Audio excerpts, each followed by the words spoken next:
सीता स्वयंवर में राजा जनक ने राजा दशरथ को निमंत्रण क्यों नहीं भेजा। जनकपुरी में जब सीता स्वयंवर का आयोजन हुआ तो राजा जनक ने देश विदेश के राजाओं को निमंत्रण किया।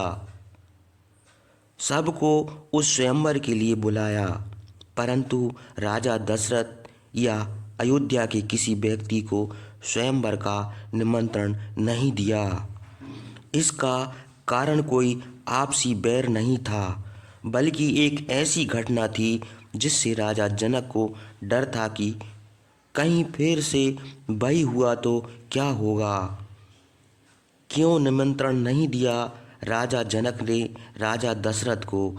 क्या थी वह घटना, आइए जानते हैं। एक बार राजा जनक के शासन काल में एक व्यक्ति का विवाह हुआ।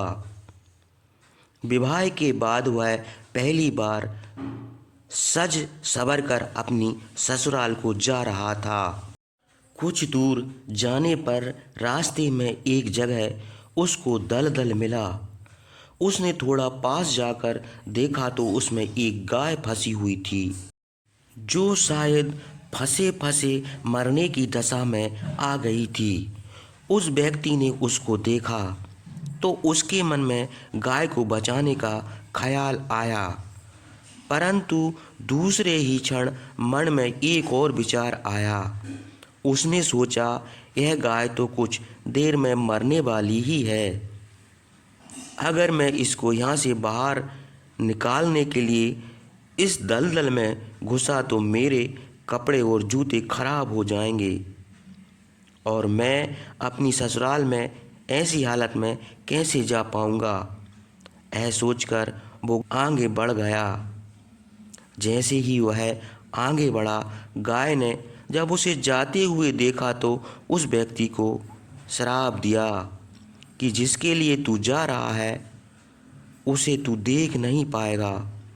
यदि तू उसे देखेगा तो वह तत्काल मृत्यु को प्राप्त हो जाएगी। यह कहकर कुछ ही क्षण में गाय के प्राण निकल गए। उस श्राप को सुनकर वह व्यक्ति दुविधा में फंस गया। उसे अपने की परंतु अब कुछ नहीं हो सकता। जो होना था वो हो गया। अब वह व्यक्ति उस गाय के श्राप से मुक्त होने का विचार करने लगा। मन में बहुत बड़ा बोझ लिए हुए ससुराल पहुंचा। वहां पहुंचकर वह दरवाजे के बाहर ही बैठ गया और यह विचार करने लगा कि अगर मेरी नज़र मेरी पत्नी पर गई तो क्या होगा। कुछ समय बाद परिवार के अन्य सदस्यों ने उसे घर के अंदर चलने का अनुरोध किया, किंतु वह नहीं आया। रास्ते में जो घटना घटित हुई उसके बारे में भी किसी को नहीं बताया। उसके दिमाग में तो गाय के द्वारा दिया गया श्राप बार बार गूंज रहा था। जब उसकी पत्नी को उसके घर के अंदर न आने की बात का पता चला तो उसने अपने घर वालों से कहा कि चलो मैं ही चलकर उन्हें घर के अंदर लेकर आती हूँ। पत्नी ने जब जाकर उससे कहा कि आप घर के अंदर क्यों नहीं जा रहे हो और मैं जो भी बोल रही हूँ उसे सुनकर भी मेरे सामने होते हुए भी मेरी ओर क्यों नहीं देखते हो। वह व्यक्ति अपनी पत्नी की बात सुनने पर भी चुप रहा। काफ़ी अनुरोध करने के बाद उसने रास्ते में घटित सारा वृत्तांत को सुनाया। पत्नी ने कहा, मैं भी पतिव्रता स्त्री हूँ, ऐसा कैसे हो सकता है। आप मेरी ओर तो देखो। अपनी पत्नी की बात सुनकर उसने जो ही नज़र उठाकर अपनी पत्नी की ओर देखा, वैसे ही उसकी आंखों की रोशनी चली गई और वह गाय की श्रापवश पत्नी को देख नहीं सका। उस व्यक्ति की पत्नी भी पतिव्रता थी, इसी कारण उसकी मृत्यु नहीं हुई। यह देखकर पत्नी अपने पति को साथ लेकर राजा जनक के दरबार में गई। वहां जाकर उसने सारा वृतांत सुनाया। राजा जनक ने राज्य के सभी विद्वानों को सभा में बुलाकर समस्या बताई। उन्होंने अपने दरबार में बैठे हुए श्राप से निवृत्त का कोई सटीक उपाय हो तो बताएं। सभी विद्वानों ने आपस में विचार करके एक उपाय बताया। उन्होंने कहा कि यदि कोई पतिव्रता स्त्री छन्नी में गंगा जल लाकर उस जल के छींटे इस व्यक्ति की दोनों आंखों पर मारे तो गाय का श्राप से मुक्त हो जाएगा तथा इसकी आंखों की रोशनी पुनः लौट सकती है। राजा ने पहले अपने महल के अंदर की रानियों सहित सभी स्त्रियों से पूछा तो राजा को सभी के पतिव्रत होने में संदेह की सूचना मिली। ऐसा सुनकर राजा जनक चिंतित हो गए। तब उन्होंने आसपास के सभी राज्यों को सूचना पहुंचाई। उन्होंने उन्हें आदेश में कहा कि उनके राज्य में यदि कोई पतिव्रता स्त्री है तो उसे सहसम्मान राजा जनक के दरबार में भेज दिया जाए। जब यह सूचना अयोध्या के राजा दशरथ को मिली तो उन्होंने पहले अपनी सभी रानियों से पूछा।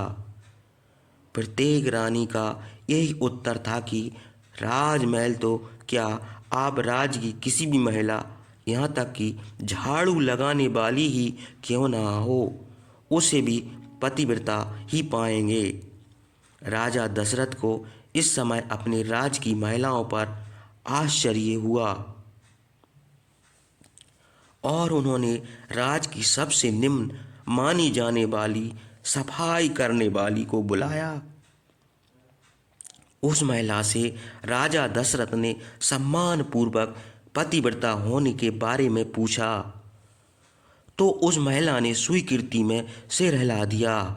तब राजा ने यह कह दिखाने के लिए अयोध्या का राज सबसे उत्तम है, उस महिला को ही राजा सम्मान के साथ जनकपुर को भेज दिया। राजा जनक ने उस महिला का पूर्ण राजश्री ठाट बाट से स्वागत व सम्मान किया। तब राजा ने उस महिला को समस्या बताई, साथ ही ब्राह्मणों द्वारा जो उपाय बताया गया वह भी बताया। महिला ने राजा को उस कार्य करने की स्वीकृति दे दी। अगले दिन महिला छन्नी लेकर गंगा किनारे गई। वहां पहुंचकर उसने प्रार्थना की, हे गंगा माता, यदि मैं पतिव्रता हूँ, यदि मैंने अपने तन और मन से अपने पति को ही परमेश्वर माना है तो गंगा जल की एक बूंद भी छलनी से नीचे ना गिरे।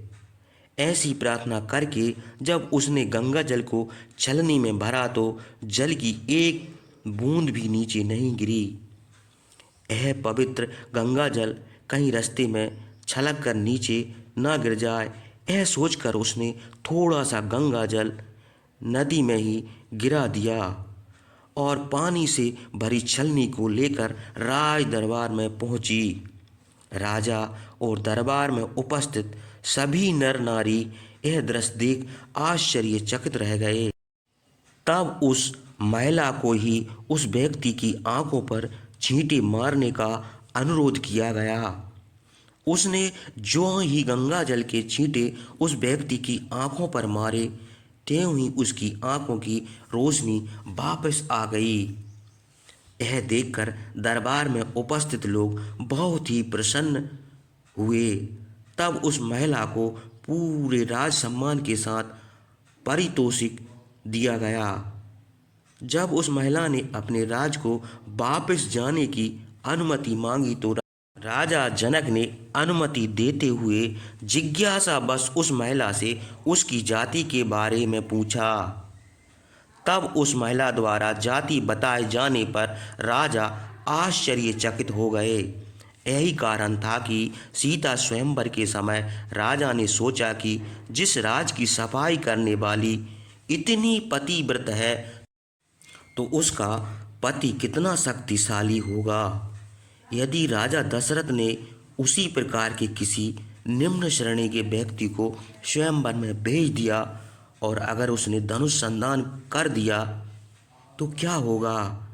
राजकुमारी किसी निम्न श्रेणी के व्यक्ति को वर ले, यही सोचकर अयोध्या नरेश राजा जनक ने राजा दशरथ को निमंत्रण नहीं भेजा।